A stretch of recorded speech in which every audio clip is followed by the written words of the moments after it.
ఓ నిండు భూమి నిన్ను రెండు చేతులతో కౌగిలించమని పిలిచినదా, పిలుపు వినరా మలుపు కనరా పరుగువై పదపదరా, గుండె దాటుకుని పండుగైన కల పసిడి దారులను తెరిచినదా, రుణము తీర్చే తరుణమినిరా కిరణమై పదపదరా, ఓ ఏమి వదిలి అటు కదులుతోందమది మాటకైన మరి తలచినదా, మనిషితనమై నిజముతనమై పరులకై పదపదరా, మరలి మరల వెనుదిరుగనన్న చిరునవ్వె నీకు తొలి గెలుపు కదా, మనసు వెతికే మార్గమినిరా మంచికై పదపదరా, లోకం చీకట్లు చీల్చే ధ్యేయం నీ ఇంధనం, ప్రేమై వర్షించని నీ ప్రాణం, సాయం సమాజమే నీ గేయం నిరంతరం, ఓరే ప్రపంచ సౌఖ్యం నీకుగాక ఎవరికి సాధ్యం, విశ్వమంతటికి పేరు పేరు నా ప్రేమ పంచగల అసితరమా, ఎదురు చూసే ఎదలు మీటే పవనమై పదపదరా, లేనిదేదో పని లేనిదేదో విడమరిచి చూడగల ఋషి గుణమా, చిగురు మురిసే చినుకు తడిగా పయనమై పదపదరా, ఓరా శ్రీమంతుడా ఓరా శ్రీమంతుడా నీలో లక్ష్యానికి జయమో, ఓరా శ్రీమంతుడా ఓరా శ్రీమంతుడా నీలో స్వప్నాలు అన్నీ సాకారమవగా జయమో జయమో. గ్రామ అభివృద్ధి, ప్రజల సమస్యలు ఇవన్నీ కేవలం పదవుల్లో ఉన్న వాళ్ళతో మాత్రమే పరిమితం కాదు. ప్రజల తరపున నిలబడి సమస్యలపై పోరాడుతూ అధికారుల దృష్టికి తీసుకువెళ్లే యువ నాయకులే నిజమైన రాజకీయానికి బలం. అలాంటి యువ నాయకత్వానికి రంగంపేట మండలంలో ఒక పేరు స్పష్టంగా వినిపిస్తోంది. తెలుగుదేశం పార్టీకి చెందిన రంగంపేట మండల తెలుగు యువత అధ్యక్షులు వెలమత్తి సుధాకర్ గారు. రోడ్లు, సీసీ రోడ్లు, తాగునీటి సమస్యలపై ప్రజల తరపున చొరవ చూపుతూ యువతను ఐక్యం చేస్తూ ముందుకు సాగుతున్న ఈయనతో ఈరోజు మన face to face. Telugu Desam party Rangampet మండల తెలుగు యువత అధ్యక్షునిగా మీ ప్రధాన బాధ్యతను మీరు ఎలా నిర్వర్తిస్తున్నారు? మేము తెలుగు యువతన బాధ్యత తీసుకున్న కాడి నుంచి మన యువతను ప్రోత్సహించి అదేవిధంగా రాజకీయాల్లో రావడానికి చాలా కృషి చేస్తున్నాం. అసలు మీరు రాజకీయాల్లోకి రావడానికి ప్రధాన ప్రేరణ ఎవరంటారు? నేను రాజకీయాల్లో రావడానికి ప్రధాన ప్రేరణ ఏంటంటే 2021లో సత్యప్రమాణం చూశాను. మా టీవీలో స్క్రోలింగ్ అవుతుంది. శుద్ధులకి ఇప్పుడున్న ఎక్స్ఎమ్మెల్యే ఎవరైతే సూర్యనారాయణ రెడ్డి గారు అయితే ఎవరున్నారో, ఇప్పుడు మన ఎమ్మెల్యే రామకృష్ణారెడ్డి గారు ఎవరైతే ఉన్నారో, వీళ్ళ సత్యప్రమాణం మన బెక్కవాళ్ళు వినాయకుడి గుడి దగ్గర జరుగుతుంటే ఏంటి నిజాయితీ ఏంటి, ఎవరైనా సత్యప్రమాణం చేయడానికి ఎవరు ముందుకు రారు. అలాంటిది ముందుకు వచ్చి నేను సత్యప్రమాణం చేస్తున్నాను, నేను ఏ తప్పు చేయలేదు, ఎక్కడ కూడా నేను వసూలు కూడా చేయలేదని చెప్పేసి రామకృష్ణారెడ్డి గారు అంటే నాకు అబ్బాయి నేను ఈ వైఎస్ఆర్లో ఉండకూడదు, నేను కంపల్సరీ టీడీపీలోకి రావాలి, ఈయన అడుగుజాడలో నేను చేయాలి, ఈయన సంవత్సరంలో నేను కార్యకర్త కింద పనిచేయడం నా అదృష్టం కింద భావించి ఈ రాజకీయ టీడీపీలో జాయిన్ అవ్వడం జరిగింది. ఇప్పుడు మీరు మాట్లాడుతూ మాట అన్నారు, వైసీపీలో ఉంటూ తెలుగుదేశంలోకి వచ్చానన్నారు. ఎవరైనా అధికార పార్టీలో ఉండాలని కోరుకుంటారు, కానీ మీరు అధికార పార్టీని విడిచిపెట్టి ప్రతిపక్షానికి ఎందుకు రావాల్సి వచ్చింది? అధికార పక్షంలో వాళ్ళ తెలుసు కదా మీకు, అధికార పక్షంలో ఏం జరిగిందో. ఆ అధికార పక్షం రౌడీజం అంతా పెరిగిపోయింది. నేను దాంట్లో ఇమ్మడలేకపోయాను. వాళ్ళు చేసి పనులన్నింటిని కూడా మనం ఇమిడ్చుకోలేక, నేను అధికారం లేకపోయినా తెలుగుదేశం అంటే నాకు ఇష్టం వచ్చి ఆయన అడిజాల నడాల ఆయన నాయకత్వంలో పనిచేయటం నా అదృష్టంగా భావించి మళ్ళీ రావడం జరిగింది ఇక్కడికి ఇంట్లో. ఇప్పుడు నెక్స్ట్ సర్పంచ్ ఎలక్షన్స్ వస్తాయి. ఒకవేళ అప్పుడు టికెట్ కానీ మీకు వస్తాయి, మీరు ఏం చేస్తారు? తీసుకుంటారా? టికెట్ తీసుకుని మీ ఊరికి ఏ విధమైనటువంటి సదుపాయాలు చేపట్టగలుగుతారు? ఏం చేద్దాం అనుకుంటున్నారు? ఊరికి అదే మీరు టికెట్ అన్నారు, ఇది టీడీపీ కూటమి, టీడీపీ జనసేన బీజేపీ కూటమి. ఇది కూటమిలో భాగంగా నాకివ్వటం కాదు, ఏ కులానికి వచ్చినా మా ఓసీకి వచ్చినా ఎవరికి వచ్చినా అందరం కలిసికట్టుగా చేసి ఒకళ్ళనే నిలబెట్టి వైసీపీని ఈ ఊళ్ళో చేయటం, వైసీపీని ఈ ఊళ్ళో లేకుండా చేయటమే మా తక్షణ కర్తవ్యం. ఎందుకంటే మేము విడిపోయి పోటీ చెయ్యం. ఈ కూటమిలో మాత్రం పోటీ చేసి ఒకే మనిషి నిలబడతాం. ఏ కులం అంటూ అవునే ఒకే మనిషి నిలబడి వైసీపీని ఖాళీ చేసే బాధ్యత మాత్రం నేను పూర్తిగా తీసుకున్నాను. అంతేగాని మనకు టికెట్ రాలేదని అదని ఇదని ఏమి ఉండదు. మనకి ఇచ్చినా వేరే వాళ్ళకి ఇచ్చిన నాకిస్తానన్నారు. నాకే ఏం కాదు. కూటమిలో ఎవరికి ఇచ్చినా మేము అందరం సమిష్టిగా పనిచేసి కూటమిని నగ్గించి పంచాయతీని పట్టుకెళ్ళి మా సర్పంచ్ని ఎమ్మెల్యే గారు చేతుల్లో పెట్టి ఈ ఊరికి ఎన్నో ఉన్నాయి అన్నీ ఎన్ని చాలా మటుకు తీర్చేసాం. ఈ మన 2024లో మన ప్రభుత్వం వచ్చిన తర్వాత. అదే కాకుండా ఇంకా సిమెంట్ రోడ్లు ఉన్నాయి, డ్రైన్లు ఉన్నాయి, ట్యాంకులు ఉన్నాయి, వాటర్ ట్యాంకులు. ఇవన్నీ కూడా చేయడానికి మా కూట ప్రభుత్వం ఇప్పుడు కూడా దానికి సిద్ధంగా ఉంది. రేపు పొద్దున పంచాయతీలు కూడా మేమే నగ్గుతాం. లోకల్ బాడీస్ అంతా కూడా జీరో చేసేస్తాం. మొత్తం చేయడానికే మేము సిద్ధంగా ఉన్నాం. రోడ్లు సీసీ రోడ్ల విషయంలో ఈ సమస్యల్ని మీరు నేరుగా నల్లమిల్లి రామకృష్ణారెడ్డి గారి దగ్గరికి తీసుకెళ్లే పరిస్థితులు ఉన్నాయంటారా? కంపల్సరీ ఉన్నాయండి, కంపల్సరీ ఉన్నాయి. మేము తీసుకెళ్ళాం. ఆల్రెడీ తీసుకెళ్ళిన తర్వాతే మన ఊరికి మన కూటమి తరపుని జనసేన అయితేనో, టీడీపీ అయితేనో, బీజేపీ అయితేనో ఈ కూటమిని మేము సమిష్టిగా ఉండి ఈ ఊరికి ₹1 కోటి సిమెంట్ రోడ్లు తెచ్చుకోవడం జరిగింది. ₹1 కోటి తక్కువ కాదండి. అదేవిధంగా 240 మీటర్లు డ్రైన్ తెచ్చుకోవడం జరిగింది. 240 మీటర్లు డ్రైన్ తెచ్చుకోవడం జరిగింది. 4 లక్షలు అయ్యేది. అదేవిధంగా మన ఎమ్మెల్యే గారు 2024లో నగ్గగానే జూలై నెలలోనే నీరు లేదంటే వెంటనే బీసీపేటకి 6,50,000 ఎట్టి బోరు కొట్టించడం కూడా జరిగింది.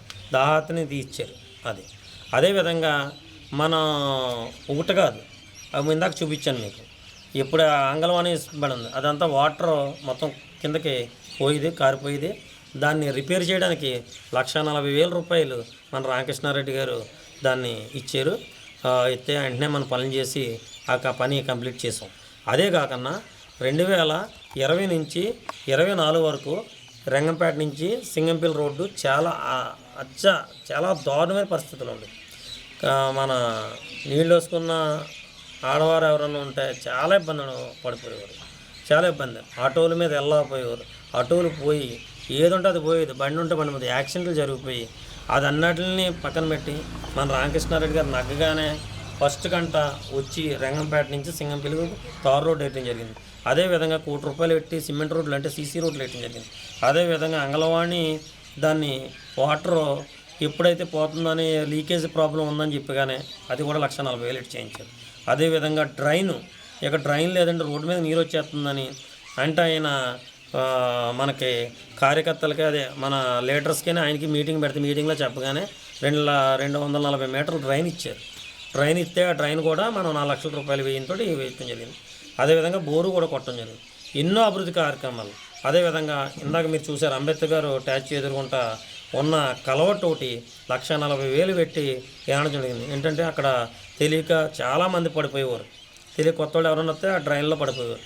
వెంటనే చెప్తేగానే వెంటనే వేయండి అని చెప్పేసి మన పంచాయతీ నిధులు తీసుకుని వేయించడం జరిగింది. రాబోయే రోజుల్లో ఎమ్మెల్యే గారి సహకారంతో ఈ గ్రామాన్ని మీరు ఏ విధంగా చూడాలనుకుంటున్నానంటే మట్టి రోడ్లు లేని ఊరిని నీళ్లు అక్కర్లది బాబోయ్ అనిపించేలాగా బోర్లని కొట్టించి దావతిని తీర్చడమే కాకుండా అదేవిధంగా ఊళ్ళో చేలలో రోడ్లు ఇవన్నీ కూడా వేద్దామన్న ఉద్దేశంతో ఈ కూటమి అంటే జనసేన, టీడీపీ, బీజేపీ కూటమి సహకారం అంటే మా ఊళ్ళో చాలా బాగుంది సహకారం.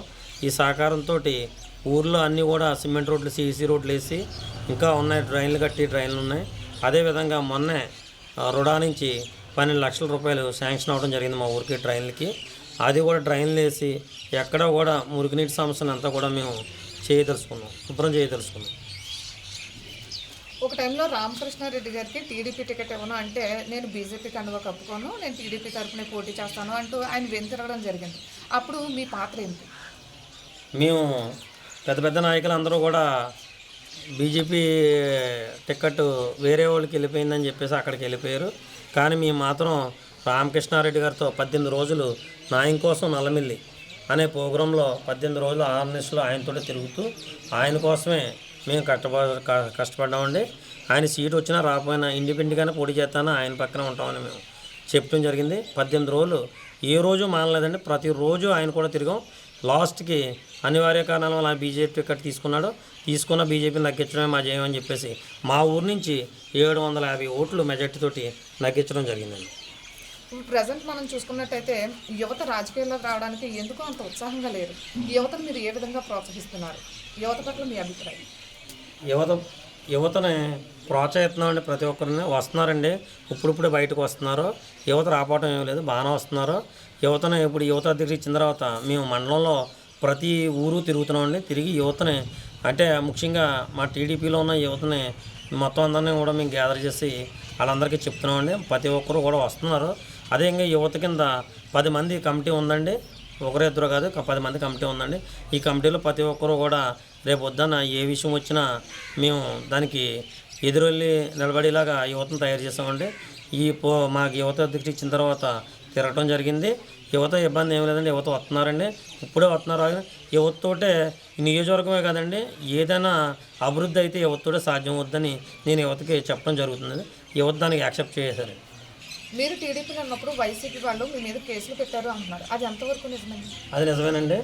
మేము ఏంటంటే ఈ సైకో పాలన పోవాలని చెప్పేసి సైకో పోవాలి, సైకిల్ రావాలని చిన్న నిదానం చేసినందుకు మా మీద 13 మంది మీద కేసు పెట్టారండి. 13 మంది మీద కేసు పెట్టి మమ్మల్ని జైలుకి పంపిద్దామని ఈ ప్రతిపక్ష నాయకులు ఎవరైతే ఉన్నారో వాళ్ళు చూశారండి. కానీ నేను నా కార్యకర్తలందరినీ కాపాడుకోవడానికి మా ఎమ్మెల్యే గారి సహకారం, ఇక్కడ మండలంలో ఆలగోవింద్ గారు అనే ఆయన సహకారం, మా జిల్లా ప్రధాన కార్యదర్శి అండి ఆయన సహకారం తీసుకుని ఈ కేసు నుంచి మేము బయట పడేయడం జరిగిందండి. 13 మందిని కేసు లేకుండా కొట్టించడం జరిగిందండి. గోకులం అభివృద్ధి పథకంలో భాగంగా మీ ఊరికి కొన్ని షెడ్లు వచ్చాయంటారు, అది ఎన్ని వచ్చినాయి అంటారు? 7 వచ్చినాయండి. మొత్తం ముందు ఒక 3 ఇచ్చారు, తర్వాత 4 ఇచ్చారు. జనసేనకు 2, టీడీపీకి 2, బీజేపీకి 1, అలా మొత్తం అందరికీ కూడా జరిగిందండి. అదేవిధంగా కుల ప్రాతిపదికన కూడా ప్రతి ఒక్కరికి కులానికి అనుకూలంగా కూడా ఇవ్వడం జరిగిందండి. షెడ్లు చాలా బాగా జరిగిందండి. షెడ్లు ఏమొచ్చి 1,02,30,000 అలా 7 షెడ్లు వచ్చినాయి. ఇప్పుడు మీ ఊరికి ఎంత అభివృద్ధి జరిగింది అన్నారు కదా, దీని అంతటికే కారణం ఏంటి? కారణం ఏంటంటే అండి, ఈ కారణం కూటమి వల్ల అండి.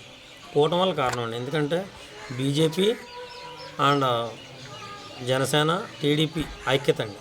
ఈ ఊళ్ళో కూటమి చాలా బలంగా ఉందండి. అందరూ కలిసి కొట్టుకున్నాం ఉండటం వల్లే ఈ అభివృద్ధి జరిగిందండి. రోడ్లు వేసుకోవడమే కాదు, షెడ్ల విషయంలోనే కాదు, ఏ విషయమైనా సరే, ఏ ట్రైన్ విషయమే కాదు, అంతా కూడా కూటమి వల్ల అభివృద్ధి జరిగిందండి. కూటమి అభివృద్ధి. నెక్స్ట్ మాకు ఎమ్మెల్యే గారు అడగగానే రామకృష్ణారెడ్డి గారు ప్రతిదీ కూడా వెంటనే శాంక్షన్ చేయటం, అలాగే ఇక్కడ మండల నాయకులు ఎవరైతే ఉన్నారో గోవింద్ గారు వీళ్ళందరూ శాంక్షన్ చేయటం, అదే మండలం పెద్దలు మొత్తం అందరూ సహకారంతో మేము వేయటం జరిగిందండి. యువత రాజకీయాల్లోకి వస్తేనే మార్పు సాధ్యమవుతుంది అనే నినాదంతో ఉన్న తెలుగు యువత అధ్యక్షులు వెలమత్తి సుధాకర్ గారితో ఈరోజు మన ఫేస్ టు ఫేస్. కెమెరామెన్ రమేష్తో లక్ష్మి, D5 ఈస్ట్ గోదావరి.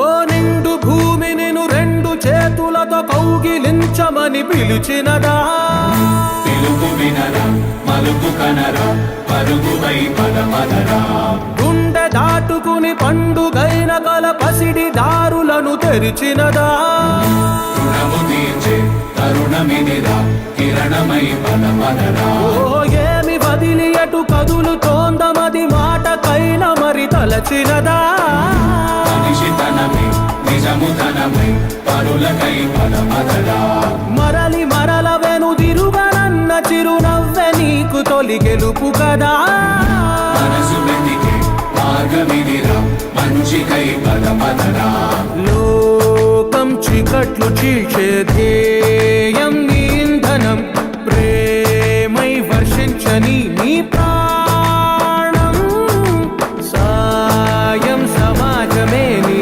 గేయం నిరంతరం, ఓరే ప్రపంచ సౌఖ్యం నీకుగాక ఎవరికి సాధ్యం, విశ్వమంతటికి పేరు పేరున ప్రేమ పంచగల పసితరమా, ఎదురు చూసే ఎదలు మీటే పవనమై పదమదరా, లేనిదేదో పని లేనిదేదో విడమరిచి చూడగల ఋషి గుణమా, చిగురు మురిసే చినుకు తడిగా పయనమై పదమదరా.